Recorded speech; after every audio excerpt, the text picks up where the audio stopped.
नमस्कार। आज का मोटिवेशनल वीडियो है। किसी भी काम को करने से पूर्व आने वाले भविष्य की जानकारी पूरी रखें। इसका मतलब ये हुआ, जब हम किसी काम को करते हैं तो हमें आने वाले भविष्य में उसका फ्यूचर कैसा होगा, इस चीज़ का ध्यान रखना चाहिए। दूसरी, भविष्य की जो मांग क्या हो सकती है, वर्तमान में जो चीज़ चल रही है और जो भविष्य में चीज़ चलेगी उसमें क्या बदलाव होने वाला है, ये भी जानकारी व्यक्ति विशेष को होना चाहिए। चाहे वो साहित्य को लिखने वाला हो, या वो फिल्म का निर्देशक हो, या वो कला का पारखी व्यक्ति हो, या वो किसी नई चीज़ का निर्माण करने वाला, यानी नई चीज़ें जैसे आजकल ये फ्लैट सिस्टम है, तो इसमें भी बहुत सारी सी जो नई इन्फॉर्मेशन है उनके बारे में यदि हम जागरूक होकर के काम करेंगे, यानी नई टेक्नोलॉजी हो सकता है ऐसी हो कि जिसमें भूकंप कितना भी आए फिर भी वो नुकसान ना पहुँचे। कोई भी चीज़ जो है वो आने वाले समय में कोई भी बाढ़ का पानी, कितना भी बाढ़ का पानी हो, उससे शहर प्रभावित ना हो, गांव प्रभावित ना हो सकता है ऐसी टेक्नोलॉजी आगे चल कर के विकसित हो जाए। तो हमको उन चीज़ों को ध्यान में रख कर के अपने जो साहित्य का निर्माण करना चाहिए, अपने जो जो भी हम फिल्म स्टार बनाना चाहते हैं उस फिल्म जगत में हमको उन चीज़ों को लेकर के आना चाहिए। आने वाले पहनावे को, आने वाली बोलचाल को, आने वाले जो भी लोग हैं उनके रहन सहन का क्या स्तर होगा, किस तरीके से व्यवहार होगा, इन सारी चीज़ों की जानकारी हमको होना चाहिए। हम अतीत के साथ अतीत से जानकारी हासिल करें, ये तो बहुत अच्छी बात है। वर्तमान में रहें, ये भी बहुत अच्छी बात है, लेकिन भविष्य की जानकारी हमारे पास होना चाहिए, क्योंकि जो आज है, अब है, वो कल बदल जाएगा। तो हमें इस बात का पता होना चाहिए कि कौन सी चीज़ वो आने वाले वक्त में बदलने वाली है। यदि हम उन चीज़ों को सामने रख कर के जब हम किसी चीज़ को बनाते हैं तो उन चीज़ों वो चीज़ें ज़्यादा स्थायी होती हैं और ज़्यादा प्रभावशाली होती हैं, क्योंकि वो उनका संबंध आने वाले भविष्य से होता है। तो उन चीज़ों को लेकर के बनाएं। समाज की समस्याएं जो वर्तमान में चल रही हैं उनका निदान यदि आप कर सकते हैं तो वो आप साहित्य के माध्यम से प्रकट कर सकते हैं, आप किसी और टेक्नोलॉजी के माध्यम से प्रेजेंट कर सकते हैं। फाइनेंशियली समस्याएं हैं कुछ, उनको किस तरीके से कर सकते हैं वो भी आप इसमें ला सकते हैं।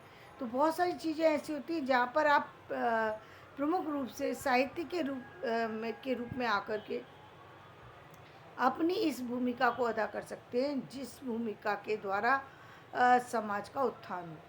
क्योंकि भविष्य जो है वो समाज को आगे ले जाने के लिए बनता है। साहित्य जो है वो इसलिए नहीं निर्माण होता साहित्य का कि वो सिर्फ वर्तमान में उसका उसके उसकी स्टडी की जाए और उसके बाद वर्तमान के बाद ख़त्म। हाँ, कुछ साहित्य ऐसा कह सकते हैं जो सिर्फ वर्तमान के लिए बनता है, कुछ चीज़ें ऐसी बनती हैं, लेकिन ऐसा नहीं कि सारा साहित्य इसी तरह का होगा। सारा साहित्य तो भविष्य के को ध्यान में रख कर के ही लिखा जाता है। दूसरी, उन चीज़ों को दिखाना ज़रूरी होता है जो जिनके कारण से व्यक्ति वर्तमान में कहीं ना कहीं घुटन महसूस करता है। उन चीज़ों को दिखाना भी साहित्य का धर्म है, क्योंकि मान लीजिए बहुत सारी चीज़ें ऐसी हैं जहाँ पर वो व्यक्ति घुटन महसूस कर रहा है। चीज़ें बहुत बड़ी नहीं है, लेकिन चीज़ों को देखने का नज़रिया वो बहुत महत्व रखता है। और कि आप कैसे किस चीज़ को देखते हैं। और एक दिन में चीज़ नहीं बदलती। आप हर हर जगह एक जैसी मांग नहीं कर सकते। यदि आप एक चीज़, इस चीज़ को भी ध्यान में रखना चाहिए, जो चीज़ हम विश्व स्तर पर, अंतर्राष्ट्रीय स्तर के लिए कोई चीज़ हम बनाना चाहते हैं तो उसके अंदर जो है सोच भी अंतर्राष्ट्रीय होना चाहिए। यानी उसमें हम यदि हम चाहते हैं कि विश्व का कल्याण हो, विश्व के सभी लोग बंधुत्व की भावना से रहें, विश्व में ये जो युद्ध की का जो एक वो चल रहा है, युद्ध की जो बार बार पहल की जाती है, युद्ध से हजारों लोग हजारों लोगों का विनाश हो जाता है, यदि हम चाहते हैं कि वो रुक जाए तो हमें वो चीज़ें लानी होंगी और उसको कैसे रोकने में सक्षम हो सकते हैं, क्या कौन सी चीज़ें और कब इस्तेमाल करना चाहिए कि आ, हमारे हाथ में बंदूक है, लेकिन बंदूक का मतलब ये नहीं है कि हम किसी पे भी निशाना साध देंगे। वो किसी खास काम के लिए रखी गई है, यानी अपनी सुरक्षा के लिए रखी गई है, अपने देश को बचाने के लिए रखी गई है, अपने लोगों को बचाने के लिए रखी है, ना कि ये है कि खुद को गोली मार लो या सामने वाले को बिना बचे एक छोटी सी बात में सामने वाले को गोली से उड़ा दो। इसके लिए गोली का निर्माण नहीं किया गया, बंदूक का निर्माण किया गया इसलिए ताकि अपनी सुरक्षा कर सके, समाज की सुरक्षा कर सके। इसी तरीके से राजा पहले नेतृत्व करते थे, राजा जो है लोगों को की रक्षा किया करते थे, तो इसलिए उनको राजा कहा जाता था ना, क्योंकि वो बहुत तरह की विपदाओं से समाज की रक्षा करते थे, इसलिए उनको राज भवन का जो है अधिकारी बनाया जाता था, इसीलिए उन्हें राज सिंहासन दिया जाता था, उस पर बैठाया जाता था। आज भी वही चीज़ है कि हम जिन चीज़ों को करते हैं, हम जो लेखनी हमारी सबसे बड़ी ताकत है। लेखनी से बड़ी संसार में कोई ताकत नहीं है। क्यों ताकत नहीं है इससे बड़ी?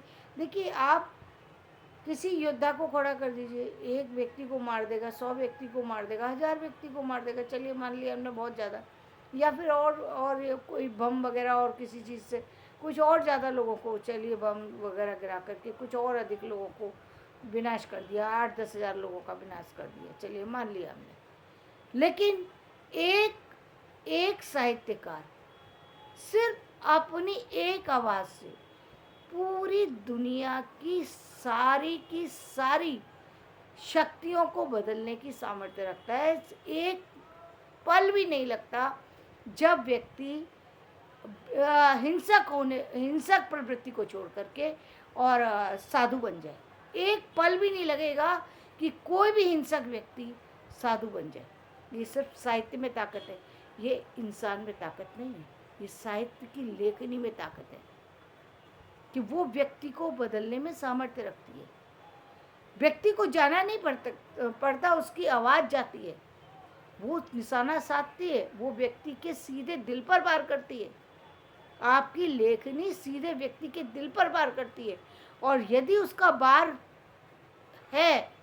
बार सही जगह लग गया तो न जाने कितने लोगों की जिंदगी जो है वो बन जाती है, संवर जाती है। लोग उन रास्तों पर भटकने से बच जाते हैं जिन रास्तों पर भटकते भटकते लोग मृत्यु को प्राप्त हो जाते हैं, उन रास्तों से बच जाते हैं जिनमें असमय अचानक ही जो है उनको जाना पड़ जाता है, यानी बिना किसी कारण के, कारण कुछ भी नहीं है, लेकिन एक छोटी सी भूल के कारण से, एक कुमार्ग के कारण से एक बच्चा जो है वो कहीं ना कहीं गलत रास्ते पर चला जाता है और उसको बहुत बड़ी बड़ी आपदाओं का सामना करना पड़ता है, बहुत बड़ी बड़ी विपत्तियों का सामना करना पड़ता है।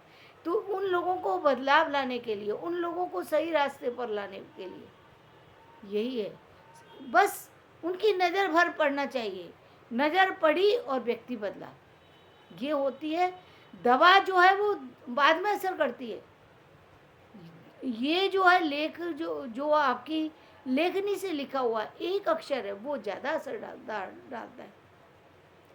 बड़े से बड़ी बीमारी में पड़ा हुआ व्यक्ति, बहुत बड़ी बीमारी में पड़ा हुआ है व्यक्ति, बहुत बड़ी बीमारी से जूझ रहा है, और एक ही सिर्फ उसको एक कहीं ऐसी लाइन वो पढ़ता है जिसको पढ़ कर के कि उसको लगता है कि मेरे पास जितने पल हैं मुझे उसको जी लेना चाहिए, और वो सारी उन चीज़ों को भूल जाता है जो उसकी बीमारी के कारण से दर्द था, और अचानक ही दर्द ही नहीं भूलता, उसकी वो बीमारी समाप्त होना शुरू हो जाती है, क्योंकि वही चीज़ तो थी जो रोक करके उसको मृत्यु तक ले जा रही थी, और वहीं मृत्यु पर उसका नियंत्रण लग जाता है और वो मृत्यु से वापस जीवन यात्रा पर चल देता है। सिर्फ एक ही चीज़ से बदलाव बहुत जल्दी होता है, सिर्फ एक शब्द से। शब्द के अंदर बहुत शक्ति है, शब्द बहुत, इसीलिए कहते हैं वाणी का जो प्रयोग है वो बहुत सोच समझ करके करना चाहिए।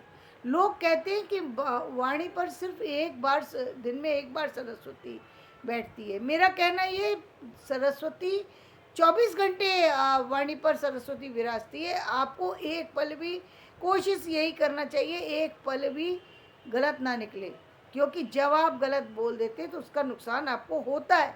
आप माने या ना माने ये बात अलग है, लेकिन ये बेशक मैं अब महसूस करती हूँ कि ये बहुत वाकई ये गलत है कि हमको एक भी शब्द गलत नहीं बोलना चाहिए, क्योंकि हमारा एक शब्द गलत हमारी बहुत सारी सी जो है कमजोरी की निशानी है, बहुत सारे से नुकसान का परिचायक है।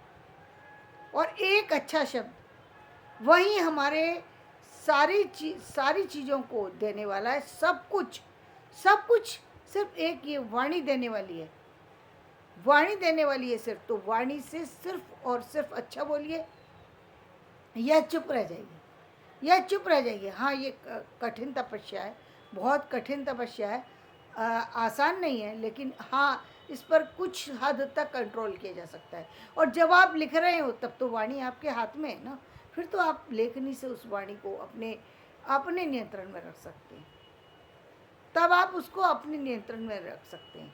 और आप जो लिखेंगे वो ब्रह्म बन जाएगा, और वो सामने वाले के लिए निश्चित रूप से उसकी हर स्थिति को, हर जो परेशानी है उससे उसको निजात दिलाने में सक्षम होगा। तो धन्यवाद। मैं अपना वीडियो यहीं समाप्त करती हूँ। मेरा वीडियो पसंद आए तो इसे लाइक करिएगा, शेयर कीजिएगा और सब्सक्राइब कीजिएगा।